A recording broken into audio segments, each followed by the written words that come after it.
ओम नमः शिवाय। स्वागत है आपका सनातन ज्ञान और संस्कार चैनल पे।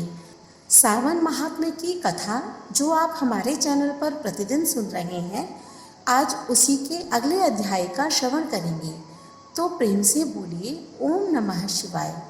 सनत कुमार बोले, हे भगवान, किस व्रत के द्वारा अतुलनीय सौभाग्य प्राप्त होता है और मनुष्य पुत्र पौत्र धन ऐश्वर्य तथा सुख प्राप्त करता है।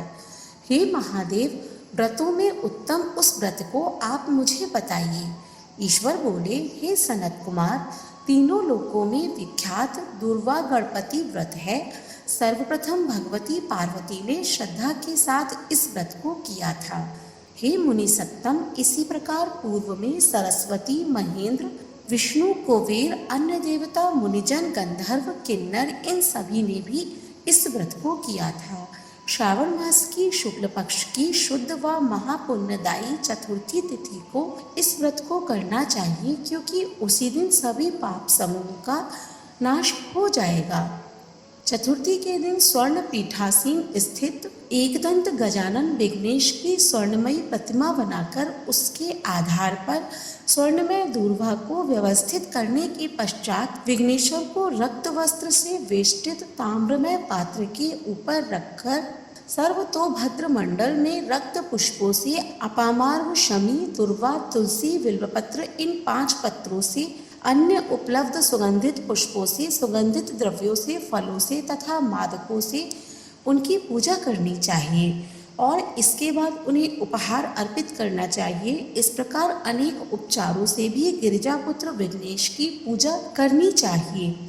इस प्रकार कहें, सुवर्ण निर्मित इस प्रतिमा में मैं विघ्नेश का आवाहन करता हूँ। कृपानिधि पधारें। इस सुवर्णमय सर्वोत्तम रत्न जड़ित सिंहासन को मैंने आसन के लिए प्रदान किया है, इसलिए विश्व के स्वामी इसे स्वीकार करें। हे उमासुत, आपको नमस्कार है। हे विश्वव्यापिन, हे सनातन, मेरे समस्त कष्टों को आप नष्ट कर दें। मैं आपको पाग समर्पित करता हूँ। गणेश्वर देव, उमापुत्र तथा मंगल का विनाश करने वाले, यह अर्घ्य प्रदान करता हूँ। हे भगवान, आप मेरे इस अर्घ्य को स्वीकार करें। विनायक, शूर तथा वर प्रदान करने वाले को नमस्कार है। नमस्कार है, मैं आपको यह अर्घ्य समर्पित करता हूँ, इसे ग्रहण करें। मैंने गंगा आदि सभी तीर्थों से प्रार्थना पूर्वक यह जल प्राप्त किया है। हे सुरपुंगव, आपके स्नान के लिए मेरे द्वारा प्रदत्त इस जल को स्वीकार कीजिए। सिंदूर से चित्रित तथा कुमकुम से रंगा हुआ ये वस्त्र युग्म आपको दिया गया है, आप इसे ग्रहण करें। लंबोदर तथा सभी विघ्नों का नाश करने वाले देवता को नमस्कार है। उमा के शरीर के मल से आविर्भूत हे गणेश जी, आप इस चंदन को स्वीकार करें। हे सुरश्रेष्ठ, मैंने भक्ति के साथ आपको रत्न चंदन से मिश्रित अक्षत अर्पण किया है। हे सुरसत्तम, आप इसे स्वीकार करें। मैं चंपा के पुष्पों, केतकी के पत्रों तथा जपा कुसुम के पुष्पों से गौरी पुत्र की पूजा करता हूँ। आप मेरे ऊपर प्रसन्न हो। सभी लोकों पर अनुग्रह करने तथा दानवों का वध करने के लिए स्कंद गुरु के रूप में अवतार ग्रहण करने वाले आप प्रसन्नता पूर्वक यह धूप लीजिए। परम ज्योति प्रकाशित करने वाले तथा सभी सिद्धियों को देने वाले आप महादेव पुत्र को मैं दीपदान अर्पण करता हूँ, आपको नमस्कार है। इसके बाद गणानाम त्वा इस मंत्र से मोदक, 4 प्रकार के अन्न, पायस तथा लड्डू आदि का नैवेद्य अर्पण करें। मैं आपकी मुख शुद्धि के लिए आदरपूर्वक कपूर, इलायची तथा नागवल्ली के दल से युक्त तांबूल आपको प्रदान करता हूँ। हिरण्य गर्भ के गर्भ में स्थित अग्नि के सुवर्ण बीज को मैं दक्षिणा रूप में आपको प्रदान करता हूँ, अतः आप मुझे शांति प्रदान कीजिए। हे गणेश्वर, हे गणाध्यक्ष, हे गौरीपुत्र, हे गजानन, हे इभानन, आपकी कृपा से मेरा व्रत पूर्ण हो।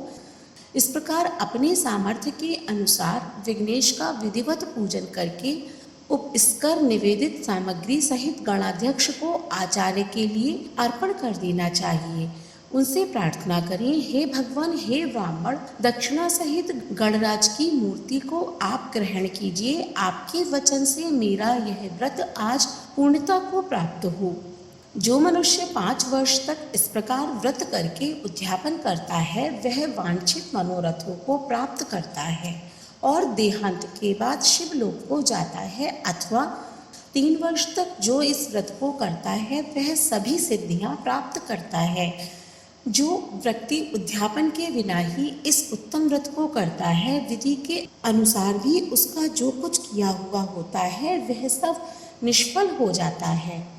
अब उद्यापन विधि बताई जाती है। उद्यापन के दिन प्रातःकाल तिलों से स्नान करें। उसके बाद व्यक्ति 1 पल या आधा पल या उससे भी आधे पल की स्वर्ण की गणपति की प्रतिमा बनाएं। पंचगव्य से स्नान कराएं। भक्ति तथा श्रद्धा के साथ इन 10 नाम मंत्रों से दुर्वादलों से सम्यक पूजन करें।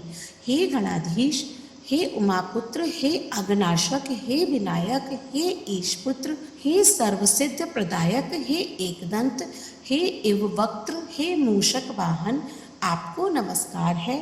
आप कुमार गुरु को नमस्कार है। इन नाम पदों से पृथक पृथक पूजन करें।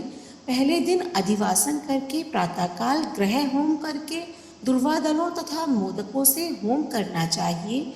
उसके बाद पूर्णा आहुति देकर आचार्य आदि का विधिवत पूजन करना चाहिए और घटतुल्य थनों वाली गाय का दान अपनी सामर्थ्य के अनुसार करना चाहिए। हे वत्स, इस प्रकार व्रत करने पर मनुष्य सभी मनोरथों को प्राप्त कर लेता है। हे सनत कुमार, अपने प्रिय पुत्र गणेश के व्रत करने से संतुष्ट होकर मैं उस मनुष्य को पृथ्वी पर सभी सुख प्रदान करके अंत में उसे सद्गति देता हूँ। जैसे दुर्वा अपनी शाखा प्रशाखाओं के द्वारा वृद्धि को प्राप्त होती है, उसी प्रकार उस मनुष्य की पुत्र पौत्र आदि संतति निरंतर बढ़ती रहती है। हे सनत कुमार, मैंने दुर्वा गणपति का यह अत्यंत गोपनीय व्रत कहा है। सुख चाहने वाली को इस सर्वोत्कृष्ट व्रत को अवश्य करना चाहिए। इस प्रकार श्री स्कंद पुराण के अंतर्गत ईश्वर सनत कुमार संवाद में श्रावण मास महात्म्य में दुर्वा गणपति व्रत कथन नामक 13वां अध्याय पूर्ण हुआ। बोलिए भोलेनाथ भगवान की जय। गणपति महादेव की जय।